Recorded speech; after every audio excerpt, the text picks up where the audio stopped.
Hello नमस्कार दोस्तों। जिस तरह से पहलगाम आतंकी हमला हुआ है और 27 लोगों की जान चली गई थी, उसी हमले का बदला लेने के लिए भारत ने कड़ी तैयारी कर रखी है और पाकिस्तान को सबक सिखाने की ठान ली है।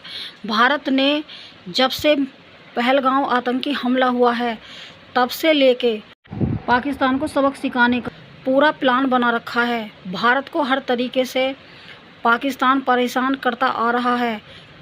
जगह जगह आतंकी हमले होते रहते हैं, लेकिन इस बार जो पहलगाम आतंकी हमला हुआ है उससे भारत काफ़ी आहत हुआ है और अपने 27 लोगों की जान का बदला लेने के लिए ऑपरेशन सिंदूर की पहल की है और इसी के तहत भारत 27 लोगों की जान की कीमत वसूल कर ही रहेगा पाकिस्तान से।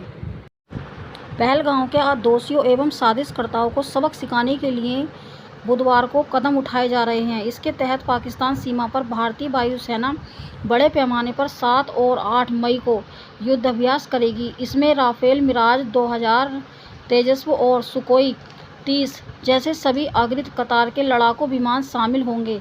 वहीं देश के 259 संवेदनशील जिलों में नागरिक सुरक्षा परखने के लिए मॉक ड्रिल की जाएगी। सूत्रों ने बताया है कि वायुसेना के युद्धाभ्यास में वायु सुरक्षा प्रणाली भी होगी। इस दौरान वायुसेना जमीन और हवा में दुश्मन के लक्ष्यों को नष्ट करने की अपनी क्षमता को परखेगी। सीमा पर युद्धाभ्यास के लिए केंद्र सरकार ने नोटिस टू एयरमैन जारी किया है। यह नोटिस किसी खास क्षेत्र में उड़ानों को लेकर सतर्कता बरतने के लिए जारी किया जाता है। नोटेम के अनुसार वायुसेना का अभ्यास बुधवार दोपहर 3:30 से लेकर 8 मई की रात 9:30 तक चलेगा। इस दौरान यात्री उड़ानों पर प्रतिबंधित रहेंगे। हवाई क्षेत्र प्रतिबंधित कर दिया गया है। वायुसेना की युद्ध तैयारियों के तौर पर लड़ाकू विमानों में निगरानी विमानों और अन्य हवाई अभियानों की तैनाती सहित कई गतिविधियों को सुविधाजनक बनाना है। हवाई युद्धाभ्यास के तहत देश में बुधवार को नागरिकों की सुरक्षा तैयारियों को परखने के लिए 259 जिलों में मॉक ड्रिल की तैयारी हो चुकी है। इन स्थानों को 3 श्रेणियों में बांटा गया है। इनमें अति संवेदनशील माने जाने वाले गुजरात के सूरत, वडोदरा, काकरापार, महाराष्ट्र और बम्बई के उदर, तारापुर के 3, राजस्थान के कोटा, रावतभाटा, तमिलनाडु के चेन्नई, कलपक्कम और दिल्ली के नई दिल्ली एवं दिल्ली छावनी के 2 एवं यूपी के बुलंदशहर व ओडिशा के तालचेर के एक स्थान को पहली श्रेणी की मॉक ड्रिल के लिए चुना गया है। यानी 14 जिलों में श्रेणी 1 की मॉक ड्रिल होगी। मॉक ड्रिल के दौरान हवाई हमलों से संबंधित सायरन बजेंगे, ब्लैक आउट किया जाएगा और जनता की प्रतिक्रिया को समझा जाएगा। विपरीत परिस्थितियों में जरूरी आपूर्ति जारी रखने की तैयारियों को भी जांचा जाएगा। बिजली गुल होने और सुरक्षा की दृष्टि से बड़ा खतरा होने की स्थिति में भी घरों में मेडिकल किट, टॉर्च, मोमबत्तियां और नकदी रखने की जरूरत पर जोर दिया गया है। मॉक ड्रिल में 100 से अधिक स्थानों को संवेदनशील श्रेणी में रखा गया है। ये वे स्थान हैं जो सरहदी क्षेत्रों होने के कारण युद्ध की स्थिति में सर्वाधिक खतरे वाले रहेंगे। सैन्य तैयारियों से जुड़े अहम स्थानों को भी श्रेणी में रखा गया है।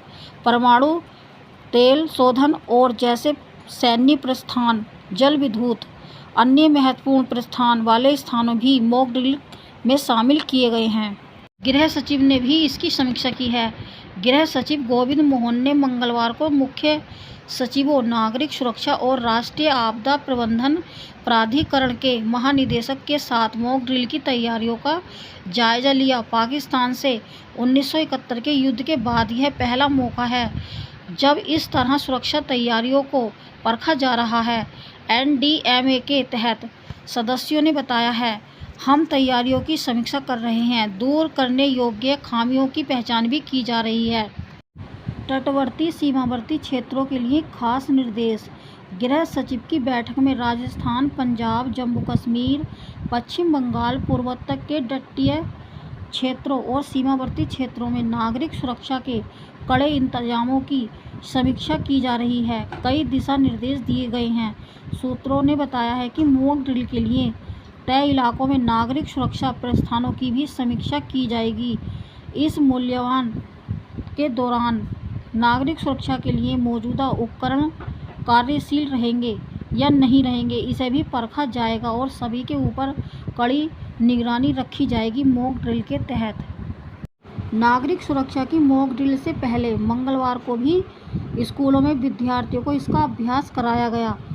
जम्मू के स्कूलों में अभ्यास के दौरान छात्रों को बताया गया। मॉक ड्रिल के तहत लोगों को अपने घरों में खाने पीने का सामान अधिक मात्रा में रखना चाहिए। लोगों को ध्यान रखना चाहिए, अपने घरों में मोमबत्ती और मेडिकल किट जरूर रखें। इस वीडियो में इतना ही। जय हिंद, जय भारत।